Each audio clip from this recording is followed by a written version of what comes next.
Good morning. Welcome to the Assembly this morning. The Assembly is all about the importance of good manners. So I want you to think about good manners and whether you think that they are important.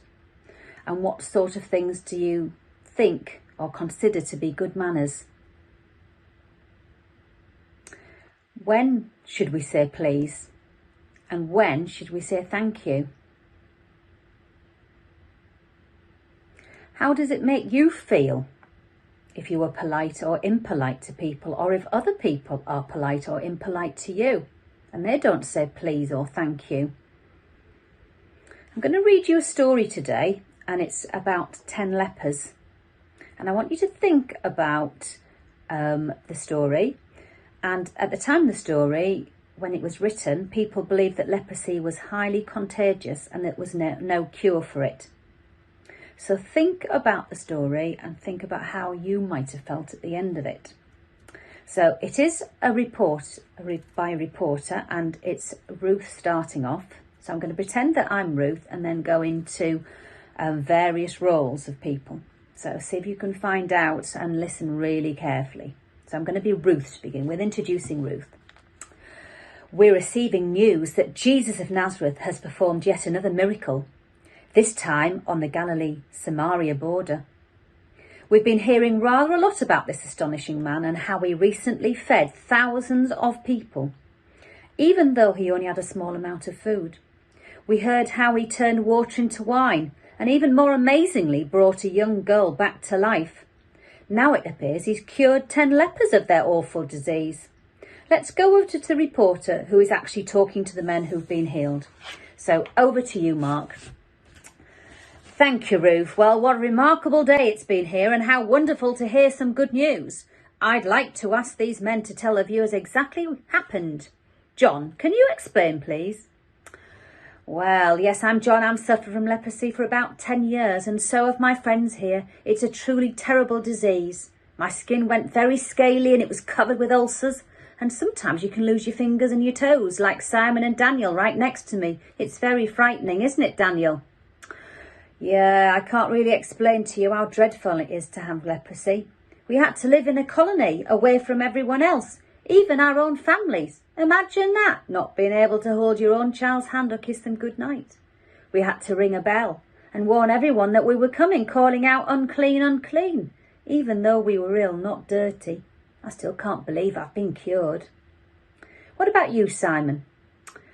Oh, well, everybody looked at us with fear and loathing, and they still do, even though we've been made better. No one can even begin to imagine what that's like. Mark, well, you say you're not ill anymore, but can you tell us what happened? What happened, John?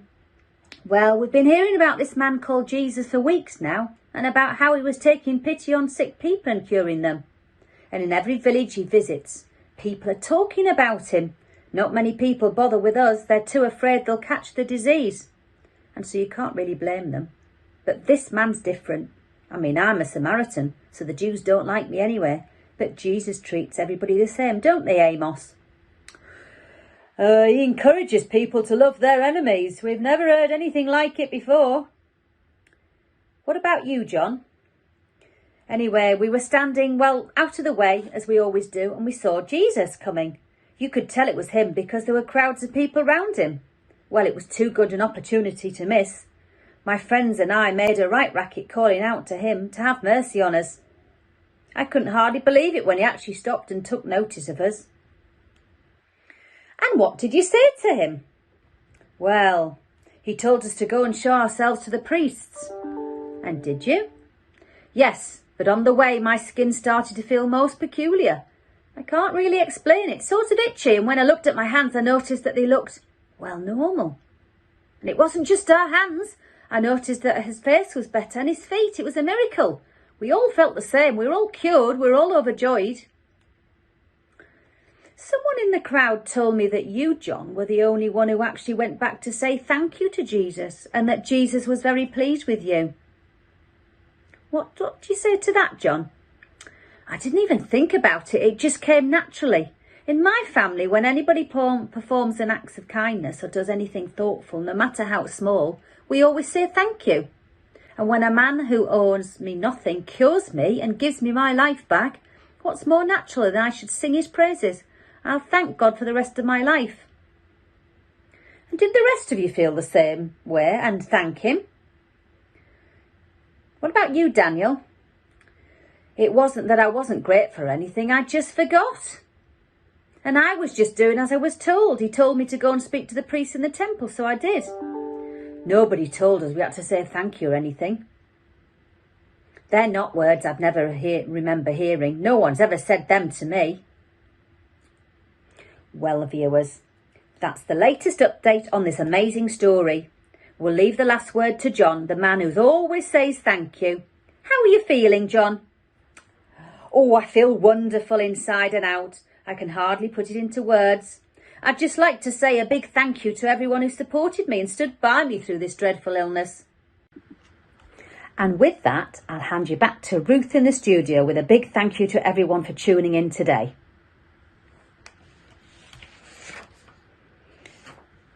Well, not many thank yous there, just one leper who said thank you, and it means such a lot.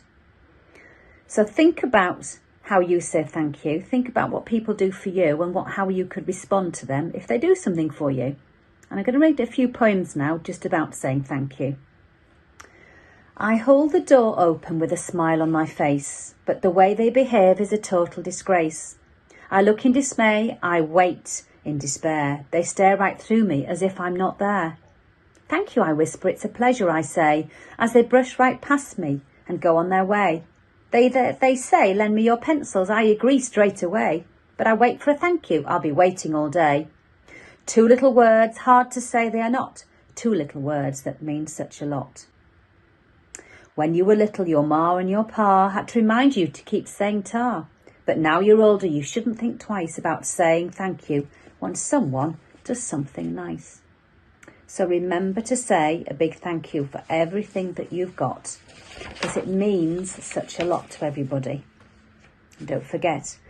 And if people do have good manners to thank you for the things that you do, remember to acknowledge them and to say it's a pleasure or you're welcome. We'll be looking at this and really working hard on this in school. Remember, if somebody says thank you, to obviously acknowledge it.